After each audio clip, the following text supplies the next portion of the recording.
আজকে আপনাদের এই যে সমাবেশের মূল প্রতিপাদ্য বিষয়টা যদি একটু বলতেন। প্রথম কথা হচ্ছে জ্বালানি তেলের দাম বৃদ্ধি পেয়েছে, যেটাকে বৃদ্ধি করার মধ্য দিয়ে এই সরকার কিন্তু একটা মেসেজ দিচ্ছে, সেটা হচ্ছে বিশ্ব ব্যাংকের প্রেসক্রিপশনের আলোকে এই বৃদ্ধি। ফলে 2 মাসের মাথায় সরকার যখন তার কর্মটাকে আরও গতিশীল করা প্রয়োজন, সেই জায়গা থেকে সেটা না করে সাম্রাজ্যবাদী সংস্থা বিশ্ব ব্যাংকের আদলে এই কাজটা করা তাদের যথার্থ হয়নি, যেটা মানুষের মধ্যে চরম আকারে প্রভাব ফেলবে এবং সমগ্র পণ্যের দাম হুবহু করে বেড়ে যাবে।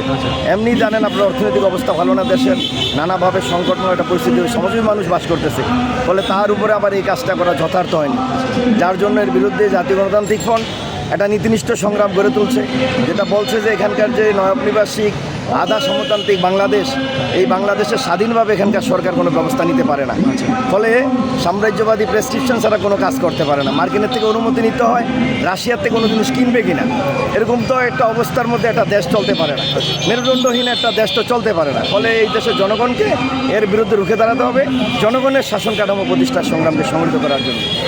আপনাদের তো এই ফ্রন্ট হচ্ছে ডিসেম্বর মাসে আপনারা শুরু করছেন। ফ্রন্টের কাজ আমাদের 84 সালের 5ই ফেব্রুয়ারি এটা প্রতিষ্ঠা হয়েছে। আচ্ছা আচ্ছা। ফলে তার ধাপের মধ্য দিয়ে স্বৈরাচারী এরশাদ সরকারের বিরুদ্ধে সংগ্রামকে সংগঠিত করছিল। প্রথম বাংলাদেশে জাতীয় গণতান্ত্রিক ফলেই পুষ্পতলিকা দাহ করছিল এরশাদের বিরুদ্ধে, স্বৈরাচারী এরশাদের বিরুদ্ধে প্রথম পুষ্পতলিকা দাহ করছিল। এর বিরুদ্ধে এরশাদের বিরুদ্ধে সংগ্রাম করছে, তাকে উচ্ছেদ করছে। শিশু গণতন্ত্র আসছে খালেদা জিয়ার নেতৃত্বে, কিন্তু মানুষের মুক্তি আসে নাই। নানান নামে ক্ষমতা আসতেছে, কিন্তু মানুষের মুক্তি আসতেছে না। সেই যে 71 আর 2026 সাল বলা চলে, এখানে শেখ মুজিব, জিয়াউর রহমান, খালেদা জিয়া, হাসিনা, এরশাদ, বামপন্থী দালাল দলগুলো সবাই ক্ষমতা আসছে, ক্ষমতাসীন এখন যে বিরোধী দল জামাত ইসলাম তারাও ক্ষমতা আসছে, কিন্তু মানুষের ভাগ্য পরিবর্তনের জন্য কার্যত কোনো ভূমিকা রাখে না।